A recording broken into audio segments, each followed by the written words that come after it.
Arsenal 5, Crystal Palace 1, our third time scoring 5 goals away from home in just under a month, and our 6th time in 2024 overall. A fantastic result and lots of goals, but a performance that has raised a couple of question marks. Let's get into it.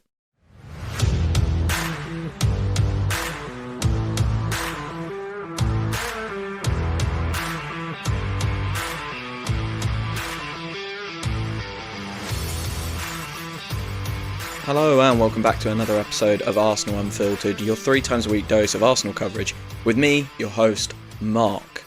Like you heard at the top, this is a match review of Arsenal 5, Crystal Palace 1, a great afternoon yesterday, Saturday 5:30 kickoff, away at Selhurst Park, and we have scored 5 goals once again. We are the first team to do that 6 times away from home in 1 year, which is a very niche record to take, right? But cool nonetheless, and it shows that when we are at it and when teams give us space, we are an attacking force not to be messed with. We are really, really good when we get it going, and I think we really had it going yesterday. We have some questions about control, I think, though. We've spent all year thinking, oh, this is a bit, we have all the ball, all the field tilt, all the chances, and we haven't scored, and that's really not good, and we need to be more risk-taking. And then yesterday we took risks. We took risks in the lineup. We took risks in our play. We almost took risks in our subs as well.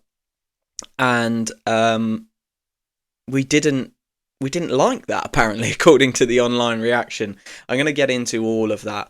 I'm going to go through the goals because there are so many goals to go through, and I think there's a lot of really interesting points about the goals that we should talk about, especially the three which were all basically tap-ins. So I'm really looking forward to kind of going through those and working that through. And then, of course, I think there are a couple of flashpoints, a couple of bad tackles, some discussion about the midfield, some discussion about the lineup, and individual performances. But as it's a match review, we always start with the lineup. That's where we're going to go. So I really liked the lineup when it came out. It was attacking, forward-thinking. I think it's a lineup that I've had in the back of my head for a little while, but with Gabriel Jesus not really being at it until this week, we'll come on to his performance, it wouldn't have worked, would it? And we saw midweek, obviously, Gabriel Jesus scored his hat-trick against Palace. He got 2 more today, and if he's playing well, it enables this midfield orientation. The back 4 was expected, or back 5, I should say, was expected. Raya, Timber, Saliba, Gabriel, Miles Lewis-Skelly. Miles Lewis-Skelly obviously didn't play midweek. Kieran Tierney got that spot, so glad he came in. Thomas Partey at 6. I think that was the right choice. I didn't want us to risk Declan Rice. We've got a lot of games coming up, and actually, if he had an issue, something with his foot, I think it was. It didn't look like he had that issue when he came on, did he? He was brilliant when he came on.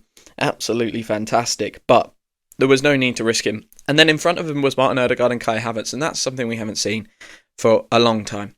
Kai Havertz has played exclusively up front, and we know we brought him with the plan of him potentially being an 8, potentially being a 9, going backwards and forwards between those. He hasn't gone backwards and forwards because of the form of Gabriel Jesus, I think. So with Jesus scoring the hat-trick midweek, he can play in the 8. Marino and Rice on the bench, not used in the starting 11. With Saka, Jesus and Martinelli up front. Really glad for Jesus that he got the start, having had his midweek hat-trick. And he repaid it almost instantly. 6 minutes in, he scores a fantastic finish, really assured. The kind of goal he doesn't score just 2 weeks ago, let alone, I was going to say months, but just 2 weeks ago. He just very quickly gets his head up and slots it in. I mean, let's talk about the goal in a little bit more detail, actually, thinking about it. So we have a switch, first of all, which I think is really, really interesting in the build-up. Obviously, we're looking at Saka with the ball, but across the left-hand side and in the middle, Gabriel Martinelli and Gabriel Jesus have switched roles. And we've said for a long time, if we want to get the best out of Martinelli, we need Jesus because he will do that switching with him. Well, Martinelli was in the middle and Jesus was off the left wing at this point. And Bukayo Saka puts a really good cross in. His quality has just continued to grow. and this time off his right foot. It was a very, very good cross. We go up and compete for it, and I think eventually it falls to Gabriel Magalhaes, and I'm not quite sure what he's doing up there, but I love it nonetheless. He wins the ball. He then sets a screen for Gabriel Jesus to stop, I think it's Tyreek Mitchell, getting to Jesus and closing him down, and Jesus just slots it. It's one of those finishes where, he's hit it near post as well, so it's probably, with all the defenders in there, he can't go far post. He slots it near post. It's probably quite instinctual from him. And like I say, just 2 weeks ago, we didn't see this from him. He was not an instinctual player just 2 weeks ago, which, that's incredible, the turnaround he's had. And just watching it back, Thomas Partey competes for it initially, and he just hits it first time. It's a great finish. Dean Henderson can't really do anything about it, and what a start to the game it was. We were really, really all quite happy at that point, I would imagine. We were thinking, okay, we've got the early goal, we've got an attacking lineup on. Let's go and make hay while the sun shines. So, one quick note on that, just before I move on to the Palace goal. The smile on Jesus' face is so good to see. I mean, it just proves, I guess, this game, it vindicates his midweek performance wasn't a flash in the pan, and we might have a player who has found himself again, which, God, if we can find Gabriel Jesus again, along with having Kai Havertz and, the other players that we've built up around him, we could have a really good run on our hands. We really could. But as soon as it felt like we had the lead and control, Palace came out firing. They really did. And their goal, for me, Jamie Carragher made a lot around William Saliba at this moment. I think this goal is more a combination of William Saliba and Thomas Partey, really. And this is the beginning of the kind of feeling that we didn't have control, because we usually manage these situations a lot better, right? We're usually much harder to play through our midfield. We are usually much more controlled in transition, and there'd be someone with Sarr at this point. That's what we've become very used to seeing. And actually, this was the first time, I think, in the game, maybe the second time, I'm not 100% certain, where it was a real eye-opening moment of, this lineup is not what we've had previously. And I think we have to be careful what we wish for, I guess, in terms of, do we want that control back, or do we want to score 5 goals away from home? But so Sarr obviously picks the ball up and he's running straight through midfield. Saliba backs off a lot, he really does. But Thomas Partey is nowhere near him at the start of this move, which I think is not good. And Partey's just too high. He's in the same line as Kai Havertz at that point, and it really means he struggles to recover the ground. And I don't think he looks like he's putting in maximum effort. Look, he's never been a all-out kind of ragged sprinter kind of fella. He always has this level of control in his running, but he doesn't get back to put the pressure on Sarr. Saliba's backing off a lot. One thing you've got to say, it's a great finish. David Raya can do nothing about it, especially the way it bends around Saliba, so he probably sees it quite late. But we have to kind of lick our wounds at that point. We came into this game knowing we'd already beaten them midweek, which is obviously a real bonus when you're playing a team twice in close succession. If you lose the first game, there's that feeling of, I'm not sure we can do this, or maybe a lack of confidence. However, at this point, we really had to kind of sit back and say, wow, okay, Palace are here for a game. And I thought Palace were really good yesterday. They got Kamada and Sarr and Mateta. They got all of them around Partey, around Gabriel, around Saliba. And I don't think we've seen Saliba and Gabriel have that many issues caused to them for quite some time. So I thought that was really, really impressive how they made that happen. Partly our own design. Look, Saliba gave the ball away. David Raya gave the ball away. There were 2 moments where both Gabriel and Saliba in individual moments kind of headed the ball in a defence, from a long ball, headed the ball and did not get it to go anywhere or to anyone. Just kind of nodded it down and backed off, which I thought was very strange. Not how we normally play, but, I think they had an off day, but also Palace were really good in the press, really good in attack when they did have the ball. I thought they created well, and they created some really high quality chances, and we got some good saves later on from David Raya that kept us in the game. So it was a frantic opening 14 minutes, wasn't it? Because by 14 minutes, we had the third goal of the game. And it came from a corner again, which, we just always love to see. I believe at this point it's Martinelli putting the ball in from the right-hand side. Thomas Partey gets an assist, which I felt was good because he sort of, like I say, was sort of semi at fault for the first goal.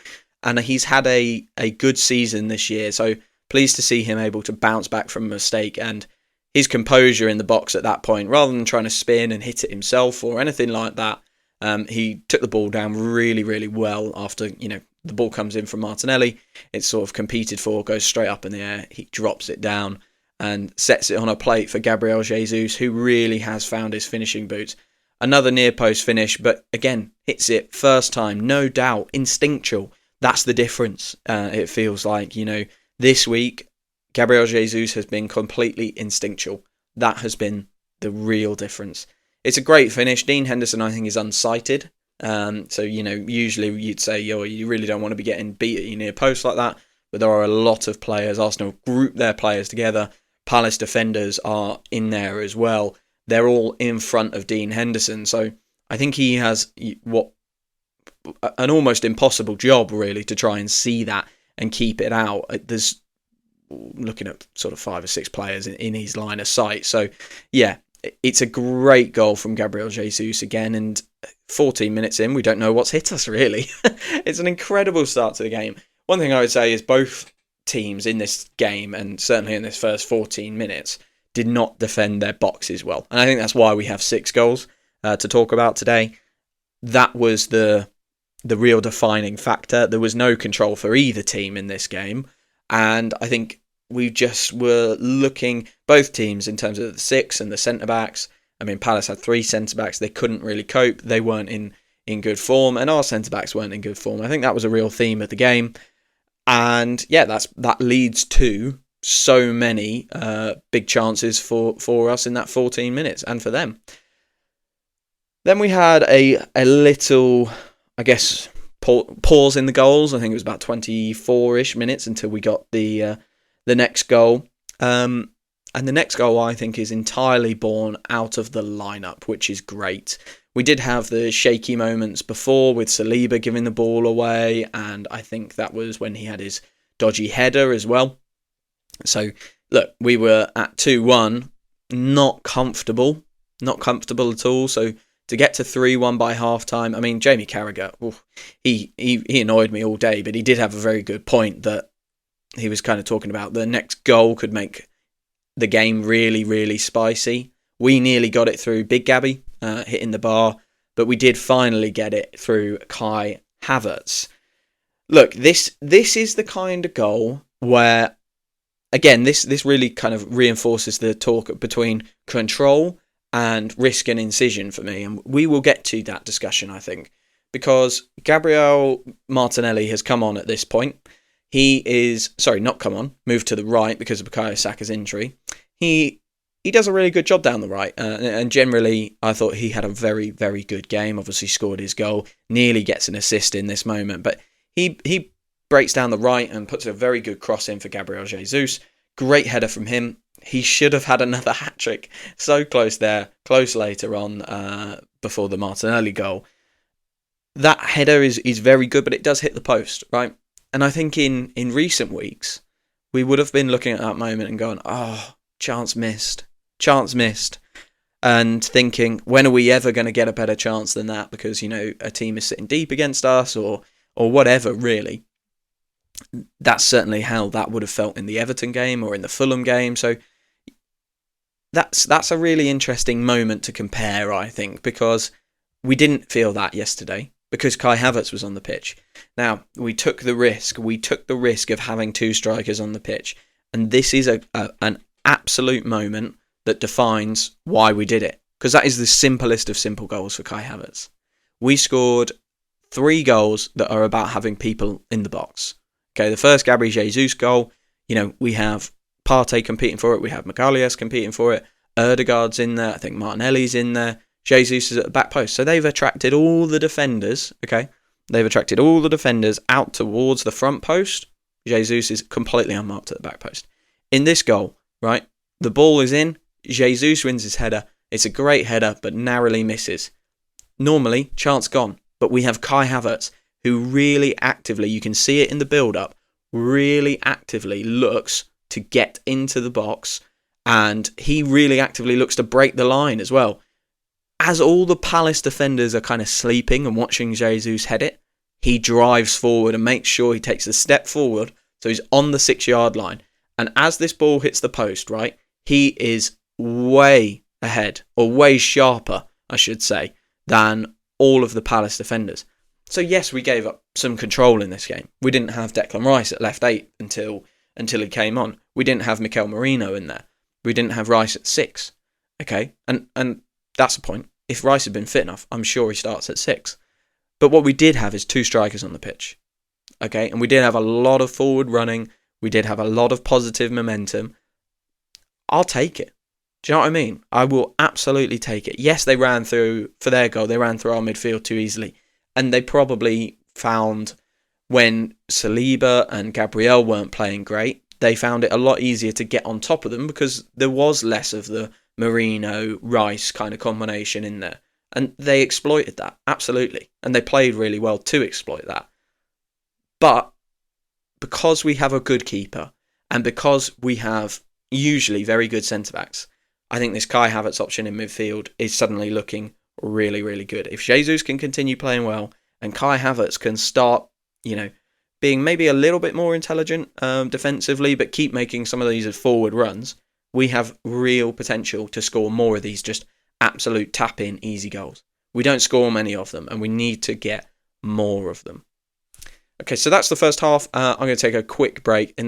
When I return, we will discuss the second half, the goals in that moment, and we'll talk about some of the flash points of the game as well, because I think there's a couple really interesting points to discuss. Hello everyone, I'm just going to interrupt this match review podcast to say thank you so much for listening to Arsenal Unfiltered. At Arsenal Unfiltered, we do match reviews like the one you're listening to right now, but I also do my weekly news show, the Arsenal Roundup, a roundup of all the key stories relating to Arsenal from the week just gone. If you've enjoyed this episode of Arsenal Unfiltered, or any episode of Arsenal Unfiltered, please consider hitting a follow wherever you get your podcasts from. It will really help me grow Arsenal Unfiltered, grow the community, and you will get 3 episodes of Arsenal coverage for absolutely nothing into your podcast provider every single week. Thanks again, and enjoy the episode. So on to the second half, and I think, Palace started the second half pretty well.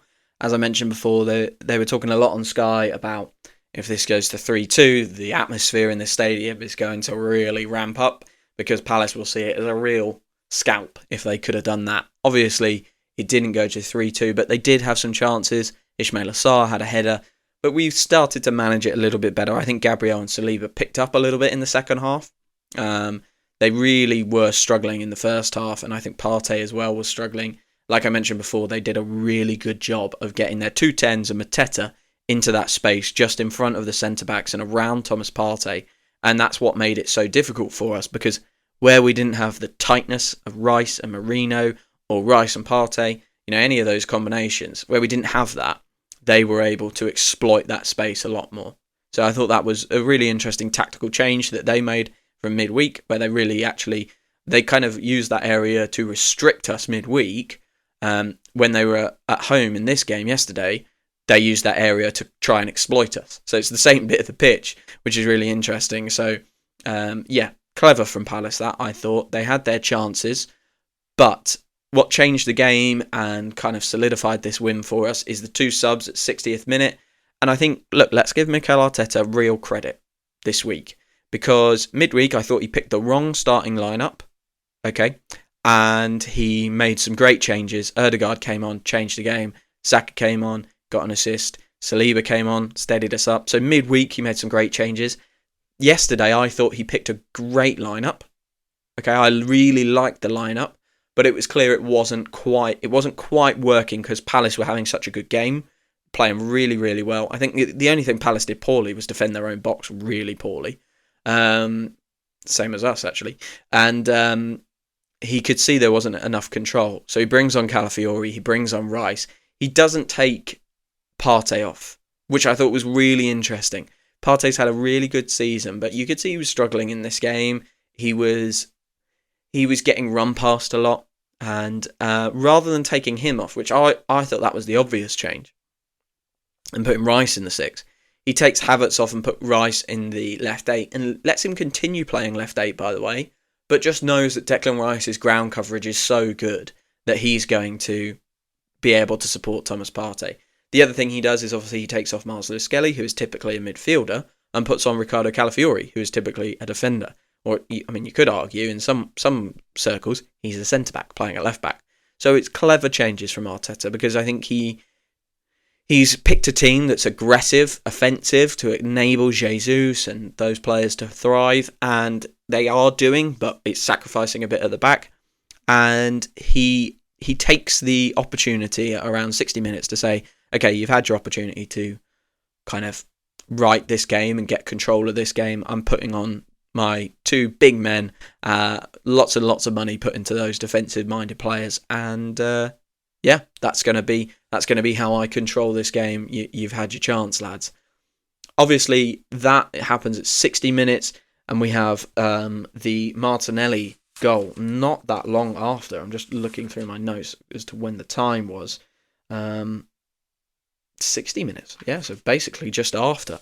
And it's probably Rice's first attacking involvement. I mean, what a ball over the top from Gabriel Magalhaes. He's done that in a previous game this year. I can't remember what the game was, but that is becoming a little bit of a move from Gabriel and Trossard. Trossard makes a great run to beat the offside trap, and he crosses it to Jesus, and Jesus probably should have had his hat-trick again at this point. But I am not going to bemoan the finishing of a man who scored 5 goals in 2 games. Not at all. So Jesus is in the box. You know, let's note that again. He's in the box. The save is made from Dean Henderson, and it comes out to Declan Rice, who just hits basically a bit of an instinctual shot. I think he doesn't really get his head up to look where Henderson is or where any of the other players are. He just gets the ball under control and steers it towards goal. I think Henderson's going to save it if it wasn't for Martinelli turning it in. Again, another scenario where it seems simple, right? But we've just got enough attacking players on the pitch, and we've got them offensively minded, that they are in the danger zone. Gabriel Martinelli and Gabriel Jesus are right in front of the goal at that moment. Right in front of the goal, squarely within the 6-yard box. And because of that, Martinelli just steers it the other direction of Dean Henderson. That is the story of this game. Absolutely, for me. The story of this game is we picked one more attacker, and that one more attacker and that slight change of emphasis of being like, okay, this isn't just about controlling every statistic possible, which interestingly we didn't yesterday. I'll come on to that. But it's not just about controlling field tilt, controlling the ball, controlling possession. It's about getting men in danger zones. And this is the 3rd goal that we've scored, which is all about that. I genuinely believe Henderson saves it if Martinelli isn't there. So it's great. And a note on Martinelli, right? He has come in for some criticism, and I really do still believe if we are going to level up this team, left wing is where we're going to do it. I think the centre forward position, it's going to be very risky to go out and try and sign a £100 million centre forward. So I think going for a winger is a better shout. And actually, let's say Jesus doesn't continue this form, right? Because the history books would say he won't. But let's say he doesn't. Kai Havertz has been really good as a forward in 2024, been really crucial tactically, but actually had a pretty good return as well. We could add another player there who shares minutes with him. And I like that model in the centre-forward place a little bit more. Obviously, if Jesus continues scoring like this, maybe we don't need to, but I think that's unlikely. What was I saying? Yeah, so Martinelli, I think he is the upgrade. I think we can upgrade on him, sorry. But in this game, he did really, really well. He was forced out to the right very early on because of Saka's injury. And he was, again, he wasn't cutting back quite as much. I would have thought if you're in your not preferred side, you're going to be more kind of possession orientated. But it was quite the opposite. Martinelli suddenly didn't look like he was desperate to keep the ball, or he was really thinking, oh, I've got to be safe here. I've got to be safe. Suddenly there was a push to drive at his man and get across it. And I thought, oh, that's a different element down that side than we've had, because Saka is very, he takes the ball, takes a moment, picks the best side to go and goes that way because he can go both ways. Whereas Martinelli, what he does on the right, and I guess he's similar to Saka on the left, is he can go outside and inside. When he's on the right, he can't really go inside. I don't think that would be comfortable for him. So what he did was he just picked the ball and very quickly got outside his man. And I thought, oh, that's an interesting dynamic. And look, if Bukayo Saka is going to be out for a few weeks after that injury, could this be the way we do it? Could it be a Martinelli on the right, Trossard on the left, or Martinelli on the right, Havertz through the middle, Jesus on the left for games where we can't have a midfield like we had yesterday? I don't know, but I don't think we're going to be seeing much Raheem Sterling, is basically what I'm trying to say. And I'm really pleased for Martinelli. I think even if we do upgrade on him, he's going to have a really key role to play in Arsenal's future. And I do really, really like him as a player. So I'm pleased he's got a goal. I'm pleased he was involved in one of the goals as well with the cross for the Havertz goal. So yeah, really positive. Obviously Rice's shot, that was his assist in the day, but he goes on to get his goal. And I mean, it's a brilliant finish, isn't it? Calafiori, the two subs combining, he just slips it into him and he's on the edge of the box. Again, lots of players in attacking positions. Really important. And Declan Rice just opens his body up and slots it in the far corner.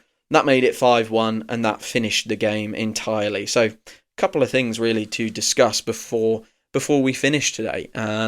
One, look, it's fantastic to have scored 5 goals again. I'm delighted with that. Absolutely delighted. And I think the lineup has a big part to do with it. I think our approach to the game has a lot to do with it. We did not control the game as much as we normally do. Okay, I'm going to look at some stats now. So our field tilt was 61%. I think it's been high 70s, 80s mostly recently. Expected goals for Crystal Palace was 2 and 2.3 for us. So that's really interesting for me. That actually we created less. I guess we've created like more than 3 in a couple of games recently. I mean, less is probably harsh actually, because that's a lot of expected goals. But we made 5 goals off of 2.3. So I think that is mainly the fact that we're getting people into the box just to finish things off and take chances. The corner goal is a great example because there are so many people in that area that the keeper's completely blinded. So Jesus just bends it round him. A bit of good finishing and more people in the area. Kai Havertz's goal, more people in the area. It's a good, finish as well from Jesus before, in inverted commas. He just hits the post, unfortunately, and Havertz is there to tuck it in. So for me, I really liked the fact that we sacrificed a bit of control, because the control that we've had in recent weeks has been completely turgid and a little bit mind-numbing, let's be honest. And obviously we deserve to win those games, but this is where the stats don't really help, I don't think, because we deserve to win those games, but we all watched them going, we haven't really created anything of huge value there, okay? We've created lots of little value, okay? And we're not scoring off lots of little value. Whereas yesterday, I thought we created big value chances just by pushing people forward and having Havertz and Jesus in the same lineup. It obviously depends on Jesus continuing this form, but I would love to see this continue. And I would love to see this midfield orientation with Havertz and Ødegaard behind Jesus, with Declan Rice in the 6, and Saliba and Gabriel having a good game. Okay, it won't be very often for the rest of this season that we don't have Rice on the pitch and Saliba and Gabriel playing poorly. That will not happen. I'd be willing to put a fair bit of money on that will not happen again. So that combination definitely made it feel less controlled than it actually was, in my opinion. And if we saw Saliba and Gabriel at their kind of average, not just at their best, but at their average, with Rice in front of them, does that make the Kai Havertz, Ødegaard and Jesus up front combination a lot more palatable? I think it does. So there was a lot of reaction online about the first half being our worst half of football all year, but with 3-1 up.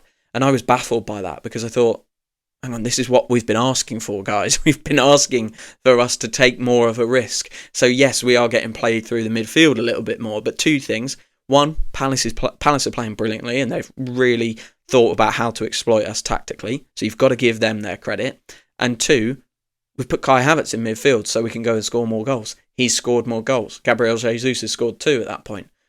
We're doing what we've asked for. So I thought it was a strange reaction online, and I was really, really pleased to see us go and do that. And actually, would I rather win a game 5-1 than 1-0? Yeah, probably. Absolutely. Especially away from home. You've got to remember, that's a factor in it as well. We control a lot of games, but actually, this is a Premier League away game against a team that I think had as many points as we did in the last 8 games. So they're not bad. They're improving. And Glasnow's got them playing well at the moment. We've basically won this week 8-3 against them, but they will come up against good teams and cause them problems all year. I promise you that, especially if they play how they did yesterday. Obviously, I've mentioned it in passing a couple of times, but the Bukayo Saka injury, it could be devastating, right? Let's just say that he put a cross in and immediately grabbed his right hamstring. Now, I think that's the hamstring he has done before. I saw people online talking, maybe he's just overextended his knee. If you overextend your knee, you grab your knee. You don't grab your hamstring. So I think he is going to be out for at least a few weeks. Let's just hope it's a minor strain, not a full tear. If it's a full tear, we have a really big problem. If it's a minor strain, we should be okay. We've got a couple of weeks to negotiate without him. Look, I'd love to see Martinelli be given that right-hand side. I really would. And actually, Martinelli playing with Ødegaard. Let's see how that works. Because I thought he was dangerous off that right-hand side yesterday. And with him on the right, Trossard and Jesus, or Trossard and Havertz, or Havertz and Jesus in the middle, I think we can score a lot of goals. I really do. So I'd like to see that. It's obviously concerning, and we wish Bukayo Saka the best because he might be the nicest man on planet Earth. And we don't want to see anyone injured, especially not our very, very best player. I want to give a quick shout out to Miles Lewis-Skelly. I think his performance was a little bit underrated, and where we saw the senior pros in the defence kind of look a bit shaky on the ball and look a bit less assured in defending than we normally would, I thought he looked really, really good. Brilliant on the ball, and at several points shielded the ball fantastically. Really press resistant, that guy. And I'm going to say it now. It might be, frowned upon, but I'm actually more excited about Lewis-Skelly than I am about Ethan Nwaneri. Look, Ethan Nwaneri is clearly going to be a very, very good player, but, it might be the position that they play. It might be what you have to do in the roles that they're given, but Lewis-Skelly, for me, looks more ready at this point in time, and he's proven that when he's playing. He's now played in the Champions League and the Premier League twice from the start, and he clearly doesn't have 90 minutes in his leg yet, but he is a brilliant defender, so strong on the ball. For a smaller lad, he is so stocky and strong. I thought he really played well, and I can't wait to see him get to his first full 90 very soon, I'm sure. Calafiori's come back yesterday, and I think they're your two options now. I think Tierney, obviously, Ornstein dropped that bomb after the midweek game that Tierney's not going to re-sign. Zinchenko, his career looks like it's done at Arsenal. He will be very fleeting in and out, I'd imagine. Kivior has played almost exclusively as a centre-back this year. So, I think the future of the left-back position is Miles Lewis-Skelly and Riccardo Calafiori. Bearing in mind, Miles Lewis-Skelly's 18, Calafiori's 22. I think we've finally solved that position. I really do. And I think that's absolutely fantastic. And both of those players, whoever it is on the left wing, Martinelli or Trossard, both of those players can contribute to that left winger getting more goals. I'm very, very certain of it. Speaking of Riccardo Calafiori, the Nathaniel Clyne tackle is shocking, to be honest. I'm not sure it's a red card, having watched it back. I'm really not sure. But how quickly VAR waved it away is mind-blowing to me. Absolutely mind-blowing. It's a horror tackle. It's excessive force. It's over the top of Calafiori's ankle. I was convinced Calafiori had completely smashed his ankle. The way he reacted was quite quite theatrical, let's say, maybe, considering how quickly he got up and carried on and, and went and got an assist. But it really annoyed me that VAR just seemed to brush it off and were happy with that tackle almost instantly. Whereas, we get brushed handballs in the Premier League just analysed to within a micro millimetre of its kind of play. I think we've got our priorities all wrong in the Premier League. That tackle on Calafiori was horrendous, and it got the same punishment as Jurrien Timber taking a little bit too long for a throw-in. we just have our priorities all wrong. Declan Rice was sent off earlier this year for flicking the ball 3 yards. Nathaniel Klein barely gets looked at by VAR for a tackle that could have really, really hurt Riccardo Calafiori, and it looks way worse than Calafiori made it look by the way he played later in the game. He got up and dealt with it. It could have been really, really bad. Really, really bad. So to sum up, I think we did sacrifice some of that control by the lineup we picked and the approach that we took. But actually, I'm not going to say no. It created a really interesting game to watch. We had many, many more players in the box at crucial times, and it allowed us to score a lot of goals. And we have refound a striker in Gabriel Jesus this week that might allow us to play Havertz in midfield a little bit more and do this more regularly. I'm not saying you go and do this against Liverpool, okay? I think that would be a real mistake. And actually, there are a number of Premier League teams you just don't do this against. But could this work against Everton and Fulham, where we were seeing a really, really deep block? We were seeing real emphasis on stopping us rather than trying to cause us damage. Can we see this approach where we fill the box with more players more often, more regularly against those teams so that we don't draw games? Drawing games has been our problem, right? Okay, let's take out the start of the season where we got all those ridiculous red cards and we didn't have Ødegaard. Now what we're looking at is kind of the games like the Everton game, the Fulham game. Let's play this side in those games now. Because if Jesus can score regularly and contribute, you know what? He's got 5 goals in the last 2 games. If he ended the season on 10, I'm not going to say I'd be pleased, but I think that would be a good return from a player who hadn't scored in a calendar year, basically. Near enough a calendar year he hadn't scored a Premier League goal in. Okay? So, let's just go and get a few more from him in a couple of these kind of games where teams might be blocking you and going deep block. Why not? Why not? I think you do still deploy Rice Marino or Partey Rice in games against Chelsea and Liverpool and City. Yeah, but lower league opposition, why not? Lower down the league opposition, I should say. Why not? Bukayo Saka injury, obviously a concern, but overall a good day for Arsenal yesterday and a really positive reflection on how we can attack when we get the space and when we take the opportunity. So don't be downcast about the fact that we didn't have as much control yesterday. Palace played really well. It's the approach we took. We allowed more risk. We allowed more threat on our goal. We have David Raya, and if Saliba and Gabriel play how they normally play, and we put Declan Rice in front of them, we could have just found the solution this week. I think that's a really, really positive place to be. I'm going to leave it there. Happy Christmas to everyone listening. Like I say, if you have enjoyed this episode or any episode of Arsenal Unfiltered, please consider hitting follow wherever you get your podcasts from. It's really helpful to grow the podcast, but also gives you 3 episodes completely free every single week. Happy Christmas, and I'll speak to you very, very soon.